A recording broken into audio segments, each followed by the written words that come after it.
right, beautiful people of the Instagrams. This is Jose Trujillo. This is your homie, Jose Trujillo, the world's greatest living artist. I hope you guys are doing great. What's happening? What's happening, baby? What's up, little baby? I'm going to go pick up my son from school.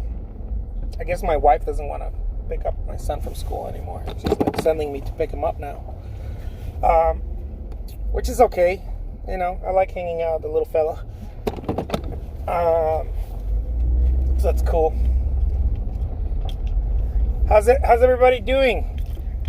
What's happening? Dude, I've been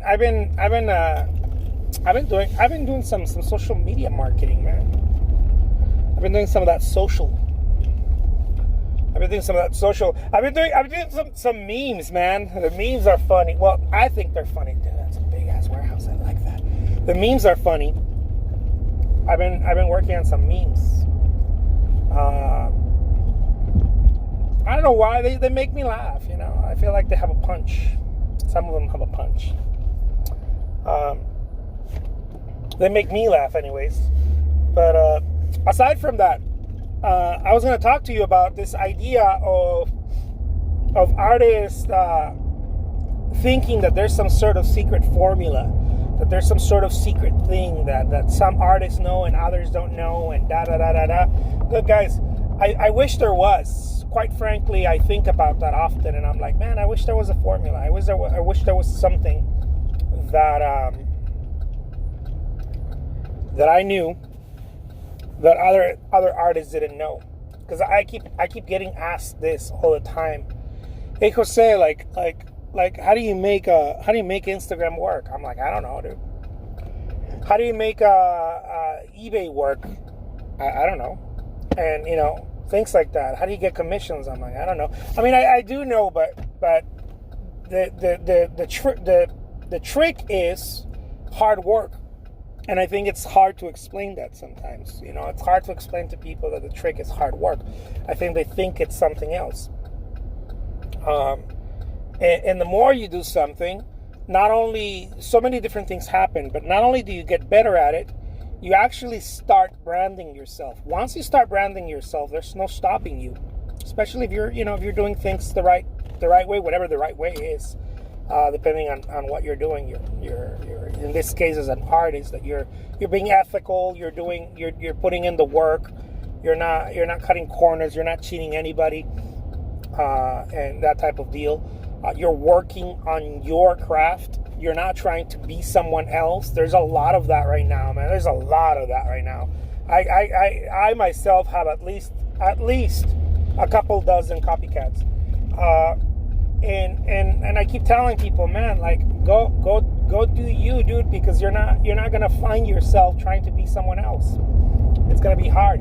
And so, anyways, I've talked enough about that. But yeah, it's important. I think it's important to put in the work. Put in the work.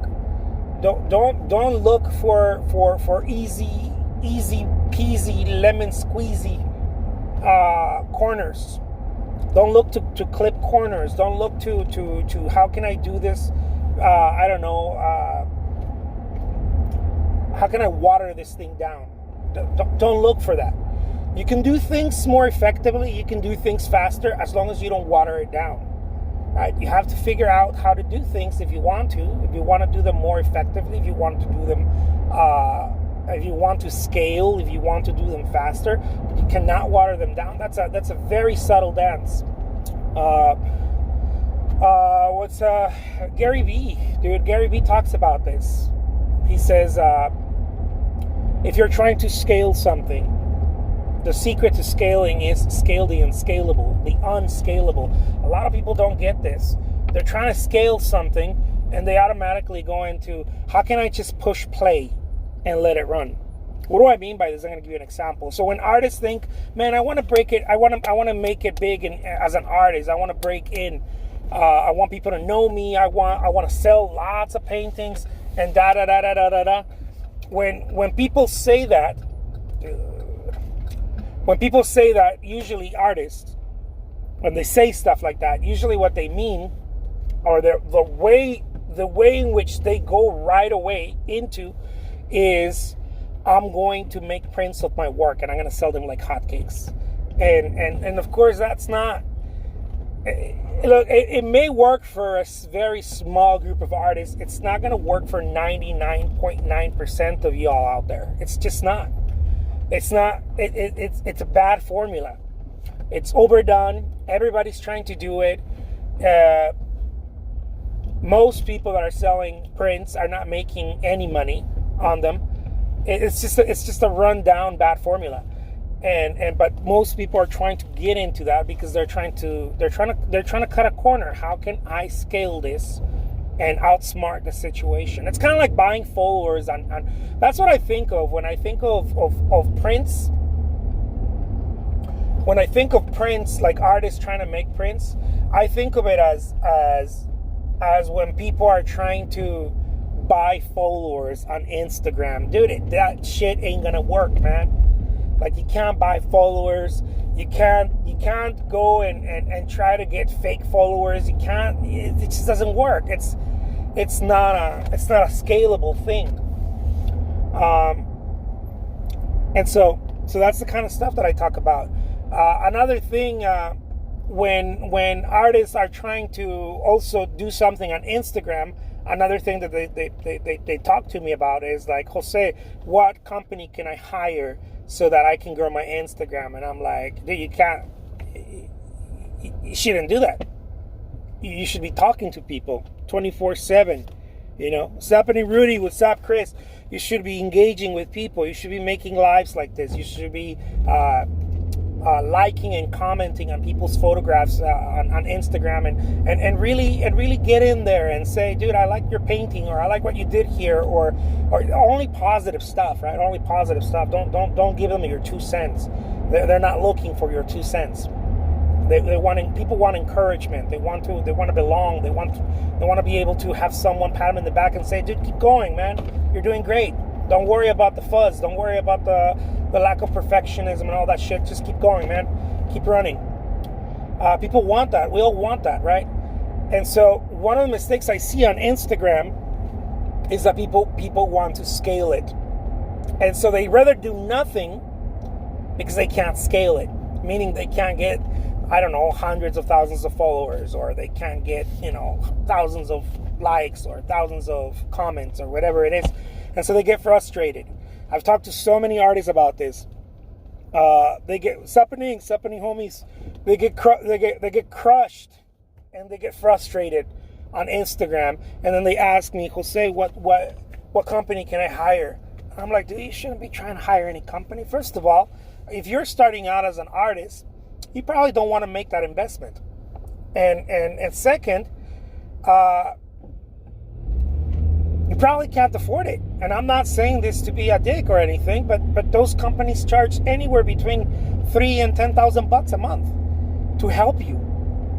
Anywhere between $3,000 and $10,000 a month just to help you. And you know what they're gonna do? They're gonna do what you ought to be doing, which is liking and commenting and talking to people and getting in there. And they're gonna do that. And they're not gonna do it at scale. Most of them don't do it at scale. Most of them just assign a full-time person helping you with Instagram. And it's like, dude, you ought to be doing that. Why are you going to go pay someone so much money when you should be doing that yourself? Now, I understand if you want to pay someone that much money, but if you have a business already, right? If you have a business, if you're making that type of money and then some, you're like, well, maybe I want to pay someone because I don't want to use all my time to focus on it. But never mind that. The only artists that I've known, or the people that I know that hire companies, are 7-figure artists, guys. 7-figure businesses. They hire companies. The rest of the artists should not be messing with any of that stuff. The rest of the artists should be using their time, their focus, their energy. Sweat equity. You should be using your hands and your energy to contact people. So again, I see this a lot. Why am I talking about this? Because I get asked these questions all the time. Jose, how do you make Instagram work, dude? Dude, push that rock up, man. Push it up. Push it up until you don't have to anymore. Until the rock starts rolling down. Until you can push it down. And you just kind of guide it. But first you have to push it up. And get it over the hill. You got to get that rock over the hill. And so how do you scale the unscalable, as Gary Vee says? Well, the way that they do that is that they like and comment and DM people with human interaction. It's not bots, it's human interaction. Usually those big companies that are doing that, they'll hire 100 people in Vietnam or some other country. And I said Vietnam because I know that people hire people from there, lots of people, lots of virtual assistants. And then that's what they do. And then they pay them whatever wage people get in different countries. And then they are, they're engaging with people, human interaction. That's how those things are scaled. But you have to pay all those people, right? And it's not as cheap as people imagine it. And so that's how you scale something. How do you scale your artwork? Well, dude, the way you scale your artwork is you paint another one. You paint another one. The easy thing to do is to say, I'm going to paint something, and then I'm going to make a print, make 1,000 prints of it. That's the easy thing. That to me is a mind fuck. Is where people think, oh yeah, I'm going to do this and it's going to work. And dude, no. What makes things work is effort. It's never not being effort. Effort makes things work. And so the reason why people pay attention to your artwork, it's not because the image is really nice, No, it's because they know you put effort into your craft. You put effort in 3 different ways. I've noticed this, 3 different ways. 1 or 3 or all 3. Okay? And it's not your presentation. Most people think that putting effort in presentation is what makes something sell. It's not. It's not the presentation. It helps, but that's not what most people are looking at. And it's at the bottom. Most people don't care about that. I don't care what presentation it has as much as whose is it? Is it Picasso's? I don't care how if you have it in a really nice frame, that's nice. But I want to know, does the work even matter? Whose is it? What's the work about? It's the presentation. It's not at the top. I just want to make that clear, because a lot of people, when they're trying to put effort into their artwork, they think, oh, if I put a better frame, if I make it bigger, if I put really nice lighting, and all those things, of course they matter, but they're not at the top. They are not at the top. So this is according to me, right? According to my observation and my experiences selling artwork. And so it's 3 things that matter when it comes to effort. Did you spend a long time learning how to do it? That's the first one. Okay, it doesn't have to be in this order, but I'm just gonna say 3 things. Did you spend a long time learning how to do it? In other words, do you have skills? Do you have skills? Do you know how to do something? Can you paint a portrait? Can you mix paint? I don't care what it is. Can you do an abstract piece that you look at it and you're like, a professional did that. A professional did that. It wasn't an amateur artist, it was a professional. Can you do that? That's number 1, right, in my list. Again, it doesn't have to be in this order. 3 things, 3 pillars that when people look at something, they say that has effort, therefore that is good. Okay? Do you have skills? Did it take you 10 years to learn how to paint, or 20 or 30 or whatever, or 5 years? It doesn't matter, but it took you some time. Most people are trying to sell stuff when they learn how to paint, and it took them like 3 months or 5 months. They've been painting for 5 months and they're expecting to get paid well. It's like, dude, you don't even have skills. What the hell's wrong with you, man? Go back to school, get some skills, or shadow an artist, or learn something, man. Learn the skill first. Number 1. Okay, skills. Number 2, did that piece take you time? Let's say you don't have those types of skills. Your skills are not very high. Okay, did you put time and effort into that piece? That's another pillar. Is there time and effort into it? Did you just kind of piss it out, or did you actually work on it? Did you just kind of like got paint and threw it there and say, yeah, or did you work on it? Okay? And so if you worked on it, Many times it's even more important to work on something than to have skills. Many times, not always, but many, many times. If you worked on a piece, you'll notice if you actually take your time and work, this is not to be confused with overthinking a piece. A lot of people work on a painting and they overthink it. They say, oh, I've been working on this for six months. No, dude, you've been staring at it for 6 months. That doesn't mean you've been working at it. You've been staring at it. Working at it is when the paintbrush hits the canvas. That's when you're working on it. I don't care if you're correcting, slashing, or erasing, reviewing. It doesn't matter. That means you're working on it. If your hands are touching that canvas and there's something happening. And so that's the second one. The third one is the one that most people I get confused. Most artists get confused in this third one. Okay? This third one is, do you have a brand?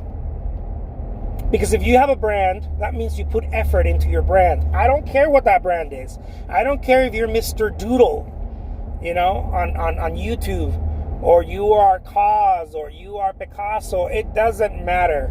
Do you have a brand? Do people recognize your name? Because if people recognize your name, you can start getting away with a lot of stuff, right? You can start getting away with a lot of stuff. You can, because what means when you have a brand is that you did something different. Now, it may not be different in your artwork. It may be different in the way in the way that you present it to the world, right? To your collectors or whatever. And I'm not talking about presentation as in like a nice format or a nice frame. No, you are saying something unique is what I'm trying to say. Do you have a brand? You're saying something. If you have a brand, you're probably saying something unique. You're saying something unique. You're Monet, right? Monet didn't become Monet because he painted nice. Monet became Monet because he came up with Impressionism, right? He had a unique voice. Picasso is not famous because Picasso because he painted so much. No, Picasso's famous, just like many other artists of his time, because he came up with a unique voice.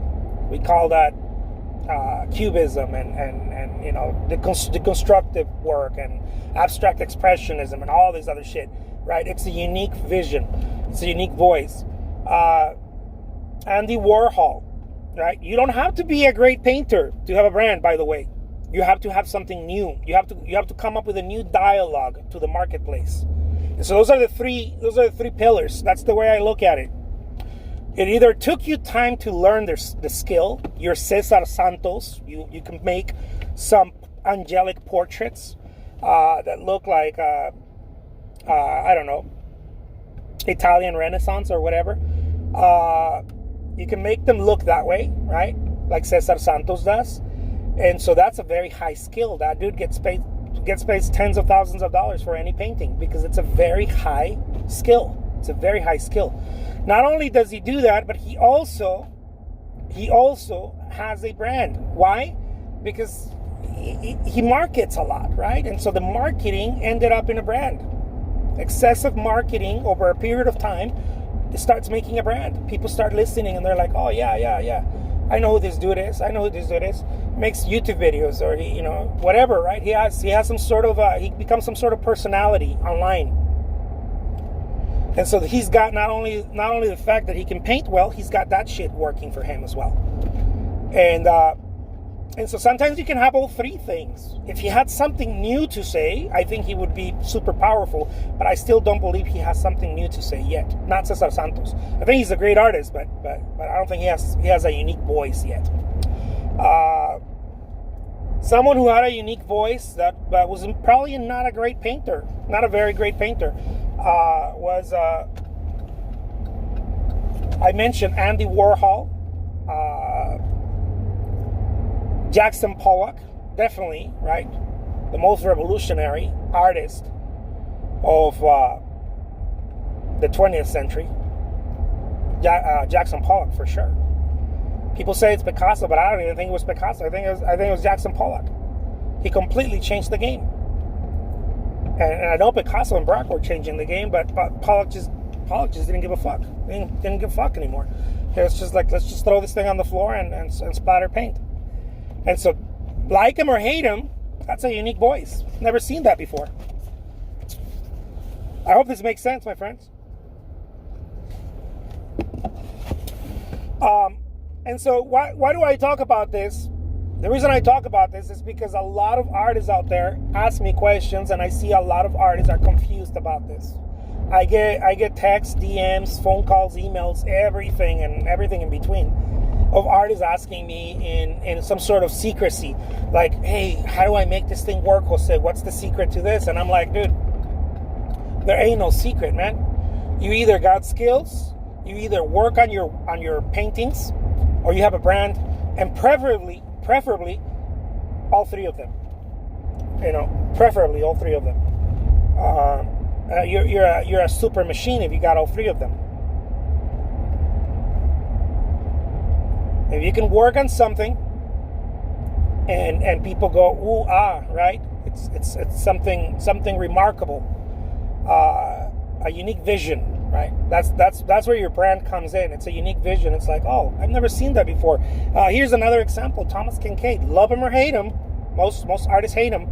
I can't hate on that hustle, man. The dude came up with something different. He was a plein air artist. He was a plein air painter. But you know what? He didn't want to be a plein air painter like the rest of the gang. He's like, no, I'm gonna do something different. And he started doing these little cottages. It was a unique twist. Had someone else done them before? I'm sure it wasn't like it wasn't out of nowhere. But he did it in such a way, and he did it so much that he became the brand for that. Little cottage paintings. There's a little cottage somewhere in the woods, and there's light in there, and that's Thomas Kincaid. Love him or hate him, that's what it is. And so, are the paintings well done? Yes, they are, right? They're well done. Commercially, whatever you want to call them, they're well done. The dude took his time to do them. He worked hard at them. They're well done. It was a unique voice. He wasn't doing what everybody else was doing. And he had a skill, right? He had a skill. He had a very, very strong skill. Very good draftsman, very good painter. He knew what he was doing. And so he had a trifecta. People like Thomas Kincaid, man. Again, love him or hate him, he had the trifecta. That's why they become so commercial, because they have that trifecta. They hit hard. Picasso did the same thing. The world was hungry for something different, and Picasso brought it. Picasso, Matisse, and Braque. They brought it in, but no, none of them did it as much as Picasso. And at that level. And so that was a trifecta right there. And so people ask me this: how do you make this work? How do you make that work, Jose? I'm gonna read some comments right now, guys. As soon as I park the car, I'll read some comments and get back to you guys. I want to hear what you think. I want to hear your questions. I want to read them. Do you think location plays a role in sales? Yeah, absolutely. It just depends where you're at. It depends where you're at. Let's say it's the 1800s, right? It's 1870s. If you were an impressionist artist, you'd better be in Paris. You'd better be in Paris. If you were an impressionist artist, or any artist, you'd better be in Paris. You didn't want to be in Spain. It was very rare for artists to break through in Spain. Artists like Sorolla, it's very rare. You'd better be in Paris at that time. And so if it was the late 1800s and you were in Panama or Costa Rica or China, it probably was very hard to be an artist and make it as an artist and sell your artwork. So yeah, location does matter. If you were an expressionist painter and you were not in New York in the 1940s to 1960s, it was probably very hard for you to make it. It's probably very hard. So yeah, location does matter. Again, right? If you're an expressionist painter between the 1940s and 1960s, and you were not in New York City, you were probably having a hard time trying to be an expressionist painter. You could probably very hard time to sell your work. And so the beauty is that location nowadays is gone. You could be in, I don't know, in some remote corner in Russia or some remote corner in Mexico, and in Ohio somewhere, I don't know, in Boise, Idaho, in Tucson, Arizona. You could be anywhere now and still have a shot because of the internet. You still have a shot. And it's not just the internet. It's the fact that we're in a global economy, right? We're in this global economy right now where we can ship things out across the world, and we can get paid within milliseconds across the world. We can do that, right? I can PayPal someone, and it's getting smaller and smaller by the second. Not by the minute, by the second. It keeps getting smaller and smaller.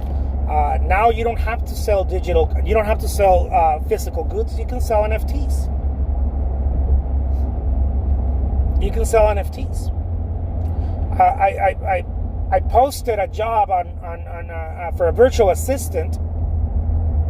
I need another virtual assistant, a VA, right? And I started getting messages from people all over the world. People in India, people in Singapore, in Malaysia, people in Mexico. I started getting messages from people all over the world saying, "Hey, Jose, would you hire me? Would you hire me? I'll work for you." Think about this. I am able to hire someone from across the world. You know, from Arizona, across the world. I'm able to pay them. They do work for me online, and then I pay them. This is a bananas world we're living in right now. It is in two words. It is fucking magical. It is fucking magical. By the way, those of you who get offended by the F word, oversee it, guys. It's just my je ne sais quoi, okay? Don't get offended. Be like, oh my God, Jose said fuck. Fuck is fun, dude. Fuck. Don't get offended by it, guys. Or if you do, it's okay. I can't do anything about it. So yeah, it's a great world we're living in right now. It's just a great world. It's bad in so many different ways. There's a lot of work we need to do and da. But it's also really great. I mean, our ancestors would have died, right, killed, to be in the shoes we're in right now. Many of us. This is a very bananas world. The things that we're able to do, we're able to communicate and exchange goods and services. You know, back in the day, in India somewhere, if you wanted to exchange things in the old world, if you wanted to exchange things, you had to go through the Silk Road, right? It was the Silk Road that united the worlds. The internet is the Silk Road. It's the modern day Silk Road. That's the internet. And then years later, right, during the 1600s, 1700s, what was the 17th, 18th centuries? It was the British Trade Company, the Indian Trade, right? Indian Trade Company. That was by the British colonies. That is the internet, guys. That is the internet. We're living in such an interesting world right now. It's such an interesting world. And so, anyways, if you're an artist and you're not grasping this, I mean, if it's flying over your head, don't let it fly over your head. There's artists right now selling artwork that it's digital. I just got paid. $2,000, and someone else is paying me $6,000. Another company for photographs, guys, for photographs of my work. Art licensing, right? For photographs of my work. How crazy is that? It's, to me, it's bananas. It's like, oh my God, really? I'm gonna get paid royalties for that too? Oh wow. Wow. And so most artists are looking for that, by the way. They're like, okay, how do I do that? Well, the way you do that is that you paint a lot. And you get really good. And you get in front of a lot of people. And you keep doing that and over and over and over and over. And you keep making it better. And you keep reaching more people. And you keep connecting with people. And then some of those people are going to tell other people. And then some of those people are going to tell other people, and then some of those people are going to be people that pay you for an image. They might want to buy a painting, or they might pay you for an image and say, you know what, I want to make posters out of this, or I want to make this, or I want to make, prints or whatever, and I want to pay you for that. And by the way, when I've talked about printmaking, that I say that it's artists are trying to cut corners and whatnot. And you see companies making prints and selling them. Guys, that's because they can make prints at a very, very low cost. And they're not making paper prints, guys. Okay? And if they are making paper prints, they're making very high quality. Or the most important thing that they're doing is not just the high quality. It's the fact that they're matting them and framing them. And when they sell you a print, they're not selling you a print. They're selling you a matted frame piece of artwork. They're in the framing business, in other words. They're not in the print business. The company says they're a print business, but the real business is the frame business. They're a frame shop. So they're able to make a frame print for like, I don't know, $5, and they're selling it at $40. You can't do that. They can, because they have buying power. You can't do that. You and I can't do that. You and I cannot do any of that stuff. So, and again, when they do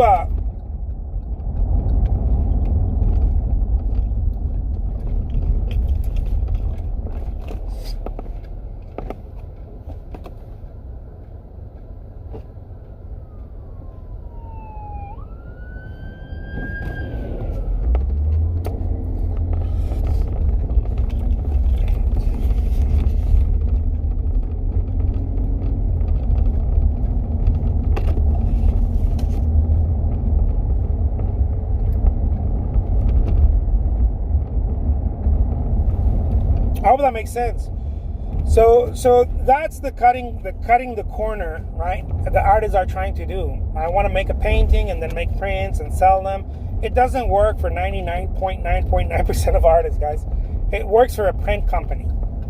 It works for them for various reasons. The number one reason it works for them is because they're in the frame business. The second reason it works for them is because you, as the artist, you are their customer. I don't know if you've ever seen that before, but print companies offer you to make prints so that you can go sell the prints, but you're not aware. Most of the time, 99% of the time, you're not aware that you're the customer. When somebody's offering you to make little trinkets and t-shirts of your art and all this shit, you're the customer. You're the sucker. People just don't usually think that way, but you're the customer. That's what happens. They want you to go sell them, but really you're the one who's buying them. So you're the customer, and that's why I try not to get into places like Redbubble and all these things. They're print companies. They have no interest in selling anything other than selling it to an artist. Their business is created to sell to artists, but they sell you the idea that you're going to sell it to customers. Customers don't want to buy any of that shit. Customers want your artwork. They want your original artwork, and by the way, they want it at a good price before you become big. Because if they wanted your work at a very expensive price, they could just go to Sotheby's and get something else. Diana says they trick you. They sure as hell do. Let's see. Let me read this. People say, Chris says, Christie, craft fairs tend to be that way. Lots of people just selling cheap devalues good work. Yeah, for sure. Artsy Fartsy says, crazy, that's awesome. So an artist, in your opinion, can be successful using the internet? Feel like the vendor fair types only devalues my art. Yeah, I mean, look, the fairs don't devalue art if you're paying top dollar for them. What can devalue your artwork is if you're next to someone who's making yarn, I don't know, sweaters and shit like that, and they're selling them for like $30, and then you're there and you're trying to sell, and then someone else is selling honey and that type of deal, like kind of farmers market type of vendors. And it's not that it devalues your art, is that I don't believe in places really devaluing your art. What I believe is that you're not in the right place. That's all it means. If you want to sell artwork in fairs, go through the list of art fairs, and if an art fair is not at the very least charging you at least $1,000, don't get in. Just don't go in. At the very least $1,000 to pay your booth. Don't go in. An art fair charges because of the amount and quality of the buyers that appear there. That's why an art fair charges. If an art fair is charging you $60 for you to go put your tent, your little tent there and whatnot, it ain't gonna work. It's very rare. And if it does work, don't listen to me. Keep doing it and milk that as hard as you can. But 99% of the time, it doesn't work. Art fairs, when the big art fairs charge up to $10,000, $20,000 per space for galleries. They charge galleries. Usually, artists can't even join because artists don't have that type of resources to move their artwork. So it's galleries that go to the big art fairs, to the Basels and all of this. It's galleries who do it because they have that buying power. It's very rare. Every now and then you'll see an artist who's spending $10,000 on a booth, but it's very, very rare. Almost no artist does that. It's the galleries who do that. The digital age, lol. Oh man, I wish I knew why people were laughing, man, so I could laugh with you guys. I was watching about the pretty interesting. Watched the last video, everyone gold. I love that. Thank you so much, Chris. I'm picking up my kid from school, guys, so I'm chill here. I'm in the parent waiting area.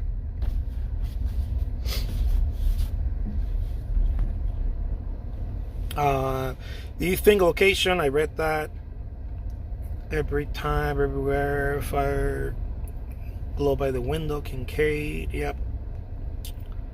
Ricardo says, love you, Jose. Thank you so much. Love you too, Ricardo. I appreciate it. Metal Candy, ¿qué onda? ¿Cómo estás, Jessica? Jose, hola. Artsy says, you're not just one of many. Okay, that's as far as I'm going back, guys. If you guys want me to read more comments, please post your comments so that I can read them.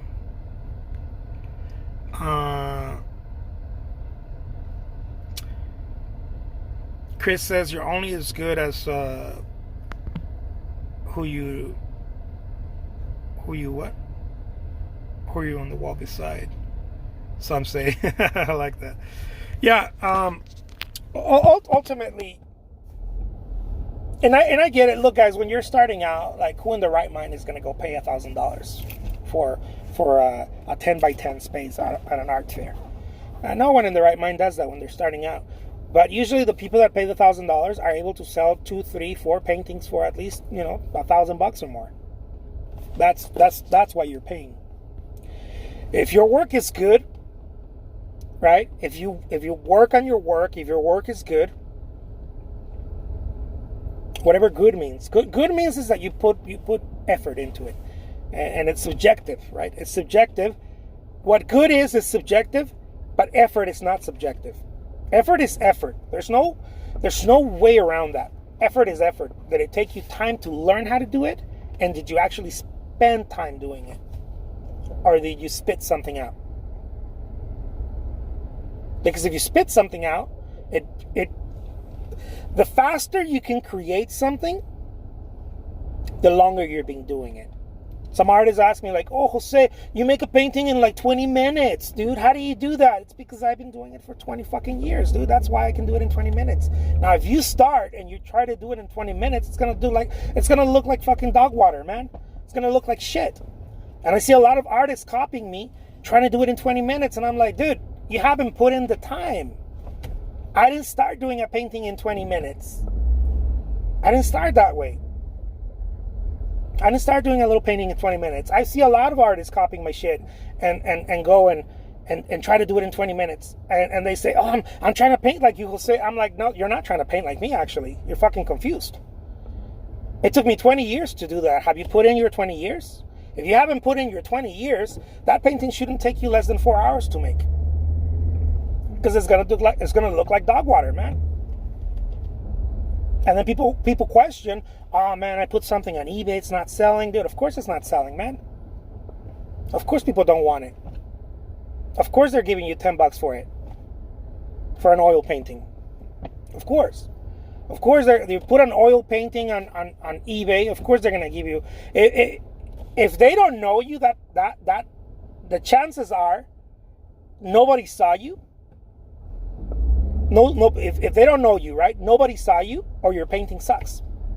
And if your painting is good, then you can be relieved. Nobody saw it. Nobody saw it, and that's why you couldn't auction it. It didn't go well. But if you do it over and over and over again, people are going to start finding out about you. They're going to say, oh shit, look, someone's auctioning paintings here. They started at $1 and they're fucking good. They're just a good painter. They're a really good artist. Dude, I gotta get my hands on this thing, man, because I think nobody knows yet. But I see a lot of artists who are like, I'm gonna do what Jose's doing, and then they go and then they copy my themes, they try to paint in my style, and they haven't put in 20 years. And so they're like, I'm figuring this thing out. I put my auctions and they went for $10, $20, but I'm figuring it out. How do you make it go for $200, Jose? I'm like, dude, you're not figuring it out. You're fucking lazy. You haven't put in the work, man. Put in the work first. Put in the work. And so if you haven't put in the work, that painting better take you a few hours to make. If you don't have experience being an artist, then you have to make up for that experience. And you have to work that painting so that at least it looks decent. So that at least it looks like you weren't trying to piss something out the window. Sorry about that. This is my son calling me, wondering where I was. And so I see this a lot.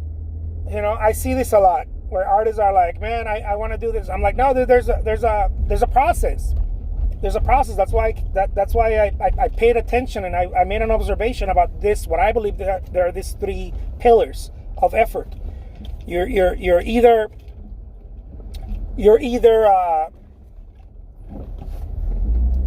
painting. You've been painting for a while, for a few years, and you got some skill. You learn how to paint, right? You learn how to paint. You can draw, you can paint, you can mix colors. You can tell you know how to do it.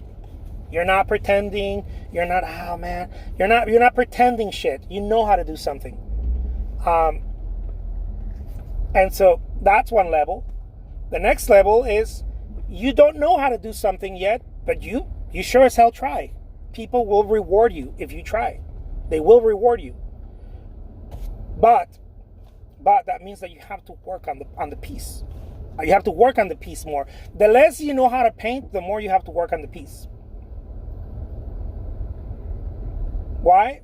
Because people need to see effort, right? I can't recognize effort in this painting. That's what I think when I'm looking at a painting. Where's the effort? Where is the effort? Is it a unique vision? Because only an artist can do that. Okay, no, it's not a unique vision. It's kind of sucks. It's dog water. It's not a unique thing. Oh, okay. Okay, well let's get down, because that's the highest. Is it a unique vision? Is it something new, something I haven't seen? A different vision, a different explanation of something, a different conversation. Is it a different brushstroke? Is it a different way of mixing colors? Something I've never seen before. A unique voice. That's the highest. That's the highest point. Under that is, do they have skill? Does the artist have skill? I'm on a live, okay? You're in the wrong parent pickup line, by the way. Sorry. I drove in the parking lot. I'm I'm sorry. Mom's the one who do this. Cut me some slack, man. I don't know, man. Put on your seatbelt, please. And so the top one is: Do you have a dog water? My favorite. I'm gonna start using it. Yeah. No. Is it only for kids? That's what Fortnite could use. It's Fortnite. I learned that from you, dude. And so the top. I did that as a joke. Okay, give me a sec. The top one is. The top one is: Do you have a unique vision?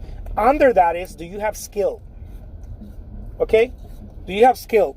Did it take you 10 years, 5 years, 3 years? I don't know. Maybe you went to art school for 3 years and you learned how to oil paint, and you learned from a teacher, or did you learn on your own and it took you 10 fucking years to do it? And that's okay. That's how I did it.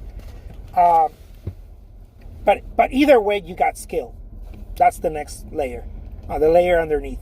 And then the layer underneath that is you ain't got no skill, man. You never learned how to do this thing. You barely picked those brushes up, and it's okay. But give me effort. Where's the effort on this thing? Give me some effort. And the effort is that painting took time to do. You put stuff, you took stuff out, you put some more stuff there, you worked it, you reworked it. I don't know. It took you at least a small painting took you at least 3-4 hours to do, at the very least. And I'm telling you guys this, for those of you who don't know, if you ain't got skills, those paintings you're doing them too fast. That's why you're not getting paid. If you got skill, you don't need to take so much time, because you already got the skill. So you already compensate. You compensate for effort already.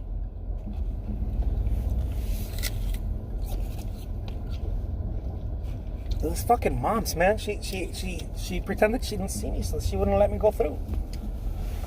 I know, Dad. I know. I'm like, I hate your stinking guts and your Tahoe.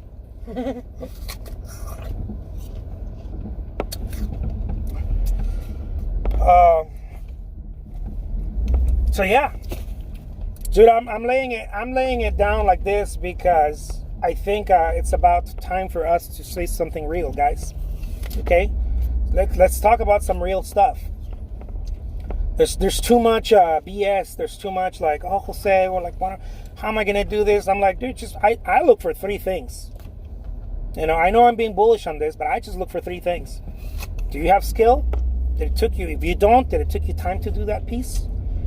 Is it a unique vision? That's the top one. Is it a unique vision? A unique vision means that you have skill and that it took you time, right? And you've been working on your skill set for quite some time, and so you have a unique vision. You have a unique approach. Something not everybody else is doing. Something very unique. By the way, if you have 1 or 2 customers telling you, "Oh, what you're doing is very unique," but they're not really paying you. They're not really paying you for it. Trust me, it ain't that unique. Okay? Uniqueness is paid, is supported in the marketplace. Uniqueness is supported in the marketplace.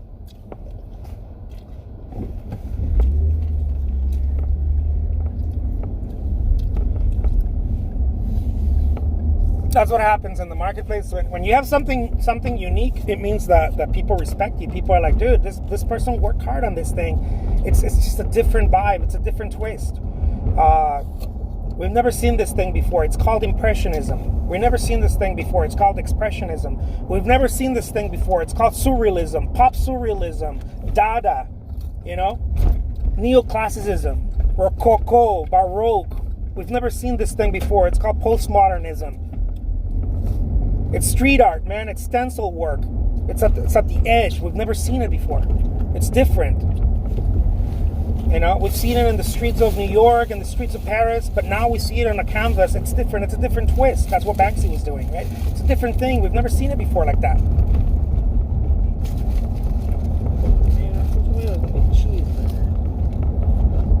That's an artist. An artist does that. That's not a painter. Painters don't do that. When Monet was painting, there was a lot of better painters than he was. There was lots of great painters in Paris. What made Monet famous wasn't the fact that he was a great painter. It was that he was an artist. He was an artist with a unique vision. Dude, let me have one of those, man. Oh, damn. That was cool. That was so good. I hope this makes sense, my friends. I'm gonna save this. I'm gonna post it here. This video. And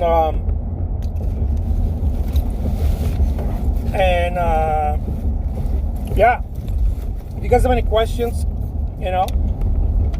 reach out. I'm not always this aggressive. Sometimes I'm like nice. I'm always nice. I'm sweet and sour. Wish I could hang out and pick your brain. Love that. Helped us the most. Thank you so much. Love the passion you have. You remind me of Professor of Graphic Design who had your guts and will tell you as it is. Love him to death because he was only help. Yeah, I love that. Well, there it is, my friends. Stay well and sophisticated. I'll talk to you guys in a bit. I'm going to put this thing away so that way we can focus on driving here. And peace out, okay? Take care, guys.